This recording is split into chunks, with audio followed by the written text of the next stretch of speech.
Hello and welcome everyone to the set breakdown of Revival Collection, which is the answer to all of our prayers to Bushiroad. So this set is pretty special in the sense that half of it is a reprint, which is what we asked for. However, the other half is actually new cards in English, which were previously only exclusive in Japan. So there's quite a few that we're going to have to go over. So I'm going to split this video into basically, well, two categories. So one is going to be going over the new cards that we just got in English, and I'll go over them just like usual, so just like I have in the past with normal set breakdowns. But then for reprints, I'm not going to go over skills, but I'm just going to rate them from 0 to 3. So 0 is going to be, we did not need this reprint and it's not sought after at all. 1 is going to be, it's a moderately sought after reprint, but not exactly the best. 2 is going to be, this reprint is generally pretty sought after and a specific player base will definitely look for it. And 3 is, everybody needs this card and its reprint fixes the community market. So, since it is Revival Collection, I think it's best to start off with these reprints, and as I show the reprints, I am also going to show the amazing SP art of the cards that we have so far. There are some that don't have the SP arts out yet, so I'll mention that when we get there. So the very first reprint is Supremacy Black Dragon Aura Geyser Dragon. His initial print was in GB203. I'm going to give this one a rating of 3 because we basically need this card in every Shadow Paladin deck, so having it now reprinted is very, very good. We don't have the SP art of it just yet, but I'm sure it's going to pop up on the internet eventually. Next is Omniscience Regalia Minerva. Her initial print was in BT14, and I'm going to give her a reprint rating of 2 because I think she was generally sought after just because she's by Tony and she's a waifu card, but not necessarily for being played. Next we have Dragonic Overlord The End with his beautiful SP as well. His initial print was in BT05 and he was reprinted in one of the Fighters collections, but I'm gonna give him a reprint rating of 3 because while the cross isn't as dominant anymore, it's still a very nice deck and this does help people build it, so that's one of the reasons why, and this definitely does help the market status of The End as well. Next we have Eradicator Gauntlet Buster Dragon. I was tempted to give this a 0, but I'm going to give it a 1. His initial print was in BT10, but it was recently reprinted as a secret rare. Well, not recently, but fairly recently in GB205. So, sadly, it's not that useful of a card, but I'll give it a 1 just because I know some Eradicator players do need it. Next is Great Cosmic Hero Grand Gallop. His initial print was in G Extra Booster 1.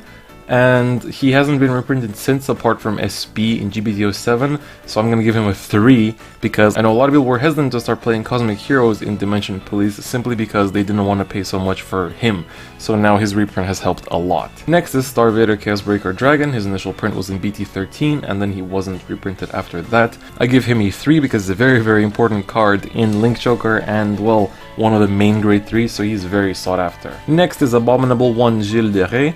His initial print was in GBT03. I'm going to give him a 2 simply because he wasn't as pricey as some of the other cards that desperately needed a reprint and did get one. So he's definitely worth it, but there's not as many Dark Irregulars players to kind of warrant this for me to give it a 3 basically. Next we have Nightmare Doll Alice. Sadly I don't have the SP art for this one either. Her initial print was in the original BT03 and then she only got reprinted as a secret in GBT05. So I'm gonna give her a rating of 2 because Nightmare Dolls aren't as sought after as they were when GBT05 released. So she's definitely a nice reprint now, but this could have also been original look here and that would have definitely been a rating of 3. Next is Lord of the Seven Seas Night Mist. His initial print was in BT13 as a double rare, and I'm going to give him a rating of 3 because 7 Seas is one of the strongest decks in the game. Of course, it is grade 1 7 Seas, but normal 7 Seas is also just as strong. Well, quite very strong.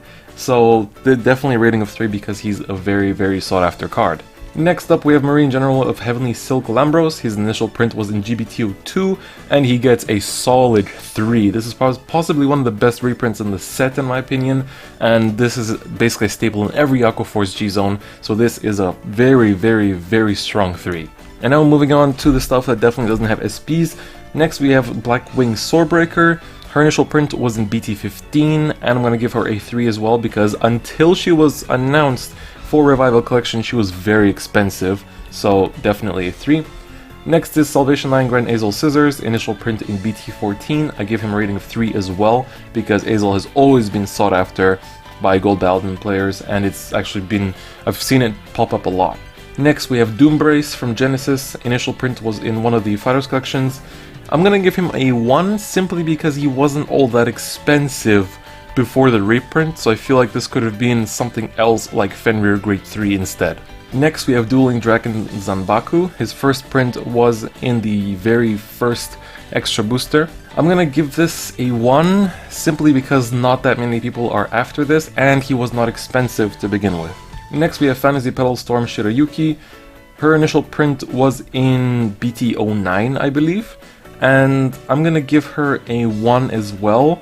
Like she wasn't expensive, that's one point. She wasn't played either and still is not, but she's a fan favorite for her art, so that's kind of why she gets the 1. Next is Bestiary Ethics Buster, initial print in BT10. I am tempted to give this a 0, but I'll give it a 1 because it's not really played. Bestiaries generally don't play the Break Ride, and he was pretty easy to get beforehand anyway, so yeah.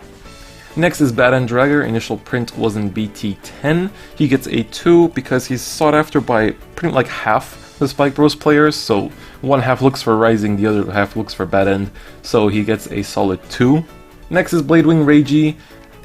His initial print was in BT07, and I'm kind of tempted to give him a 1.5 or /2 because he was sought after, but like Bladewings don't play him anymore, so he's not all that important. This could have gone to a different Dr. Regulars card. Next is by far one of the best reprints, which is Steam Maiden Melem. Original print in GBT05, she gets a solid 3, because as soon as she was announced to be in Revival Collection, her price dropped like crazy, and that basically fixed the community market for, well, a fifth of Gear Chronicle. Next is Unrivaled Blade Rogue Cyclomatooth.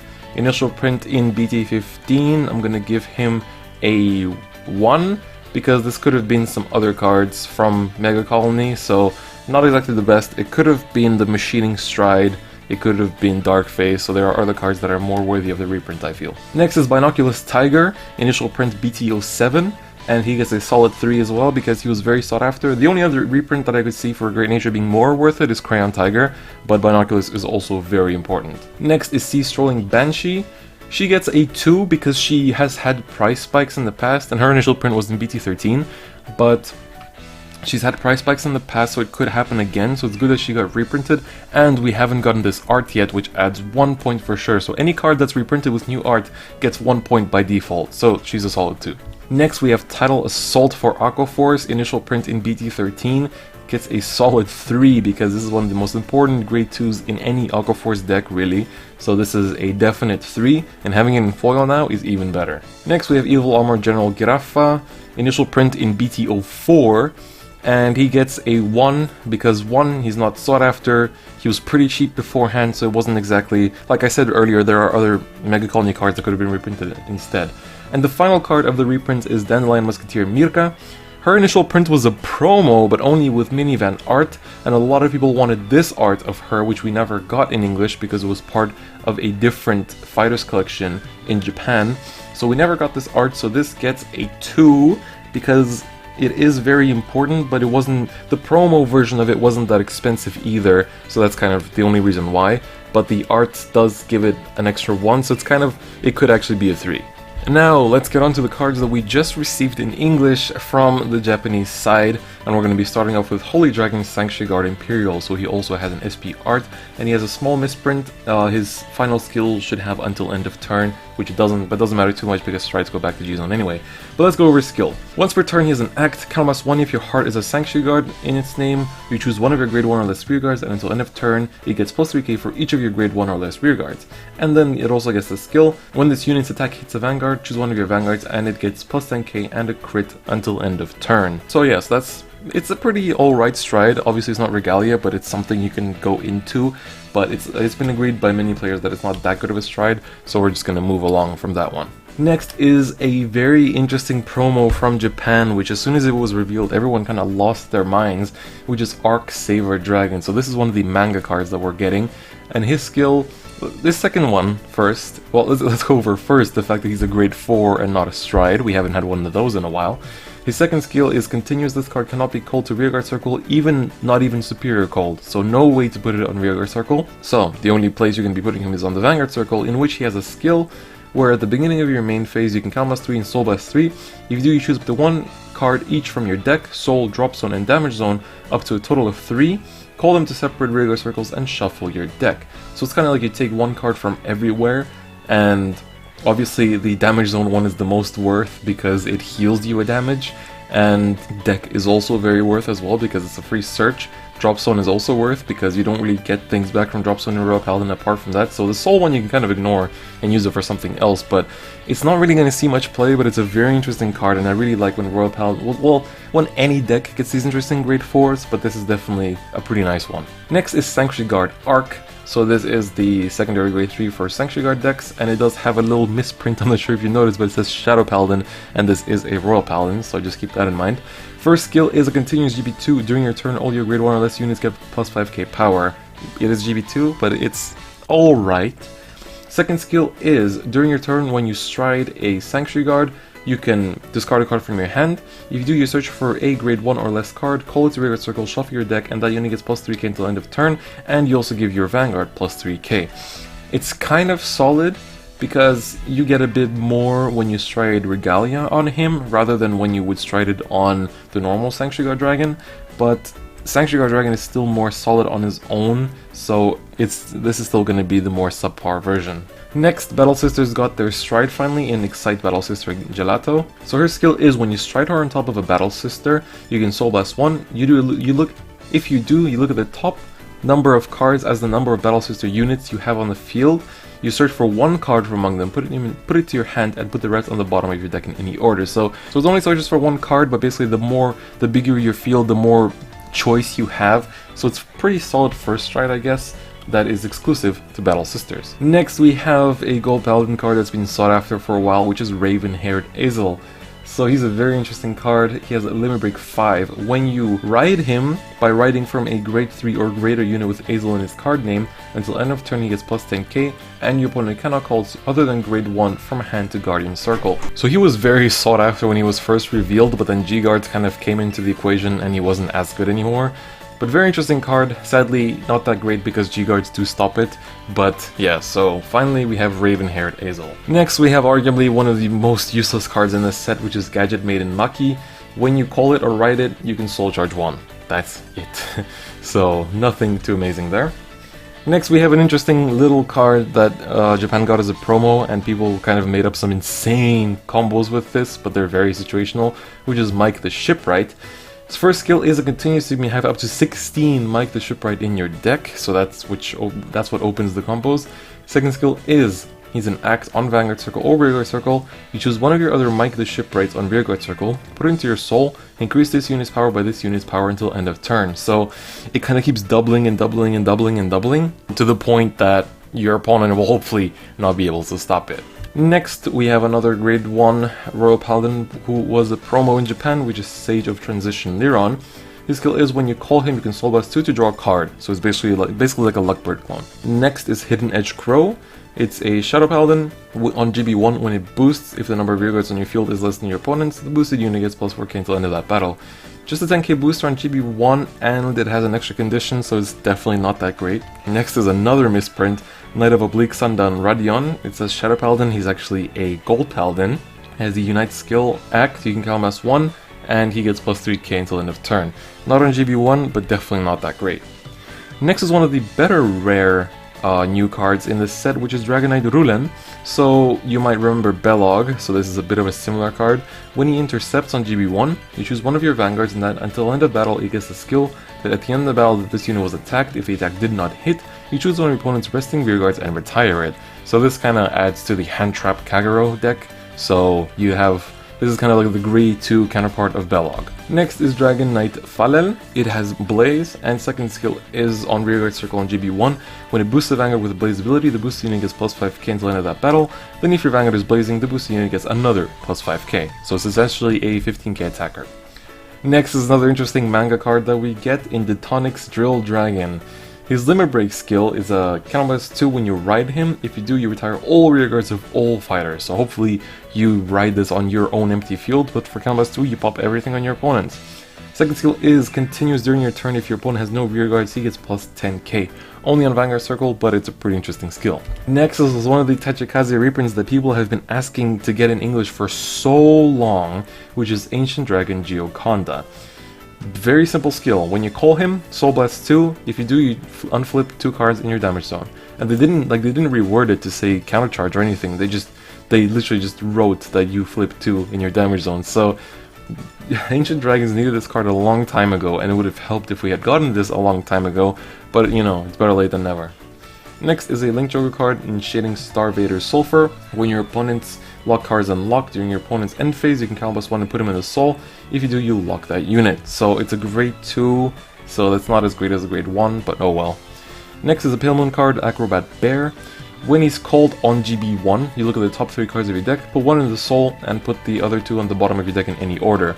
It would be much better if it wasn't on GB1, but it's actually kind of solid. Next is Beginner Juggler Draco Kid. His skill is when you call him, you put the top card of your deck into your soul. If it's a grade 3 until end of turn, he gets the skill that when he attacks the Vanguard, he gets plus 10k until end of that battle. So, would it be cool if he just got 10k because you're already gambling to Soul Treasure grade 3, so very luck based, but I guess it's an interesting concept. Next is Steam Maiden Colestina. When you call her, all fighters choose a card from their drop zone and they may return that card to their deck. If they do, they shuffle their deck, and if all fighters return a card to their deck, you may countercharge 1. So it's really, there's a better grade 1 for Gear Chronicle, which just does this on your side, so she's kind of an inferior version of that. Next is Zippy Zippy Worker. This is also a promo that Japan got. His first skill is when you call him, you can have him lose a grade, so he becomes grade 0. His other skill is when you call him, you may have him gain a grade, so he becomes a grade 2. So it's just there to kind of do your time leap shenanigans. Next is a Grand Blue card that quite a lot of people actually wanted, which is Swordmaster Mimic. He has Hollow, and on GB1, when you call him from drop zone, he gets plus 3k, and if he's hollowed, he gets another 3k. So he's essentially a 13k booster. Now for some Bermuda cards, we have Ring Arpeggio Mikoto. First skill is a GB1. When you call it, you can choose a grade 1 on this card from your hand and call it to the same column as this unit. Second skill is when you bounce it to your hand from rearguard circle, you can combust 1. If you do, you choose a unit in your back row and return it to your hand as well. So it's not really that great, but I guess it's kind of acceptable. Next is Invite Roaring Inray. First, it has Harmony and has an act on rearguard circle, you can almost 1 and move it to an open rearguard circle, and if you moved it, it can gain plus 1k. So it's kind of cool because you don't see a lot of cards that move themselves to an open rearguard circle, but that doesn't mean that this card is very good, although it does proc Harmony. Next we have really not that good card again, in Dreaming Idol Karen. Her skill is when you bounce her to hand from rearguard circle, you can Counterblast 1 and Soul Blast 1 to draw a card.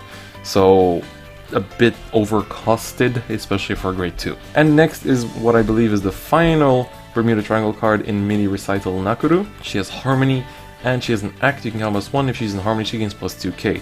Again, pretty bad.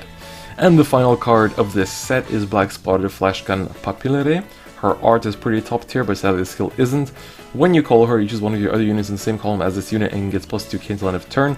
Then, if that unit has the Dark Device ability, you choose one of your units and give it plus 2k. So it can be the same unit, it can be another unit, doesn't really matter, but it has to have Dark Device. Maybe she'd be a bit better if she wasn't 6k, but oh well, her art is pretty nice though.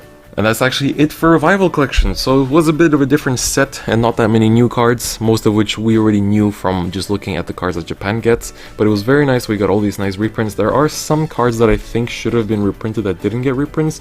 The biggest kind of pointer is Laurel. That was a pretty big one. Also no Angel Feather reprints, so that means no grade 1 no steal, which is also a bit of a questionable move. But in general, there are some really nice reprints in this set that I think we definitely needed, like Chaos Breaker, Lambros, Aura Geyser. Those are all really important cards that I'm glad got reprinted and are now available for much cheaper. And then there's some that are really cheap now, which are like Tidal and Melem, so those are definitely super important, so I'm definitely very happy with this set. And for now, I can't pick up a box of the set yet, but I definitely will down the line. But yeah, so definitely make sure you buy this set because it's very important that these cards stay in rotation, and if it's successful, then Bushiroad's probably going to do another one, which is super good for us English players because there are a lot of reprints that we still need. So, I hope you enjoyed this set breakdown. It was a bit different than usual, as I said, and that's pretty much it for me. I'll see you guys next time.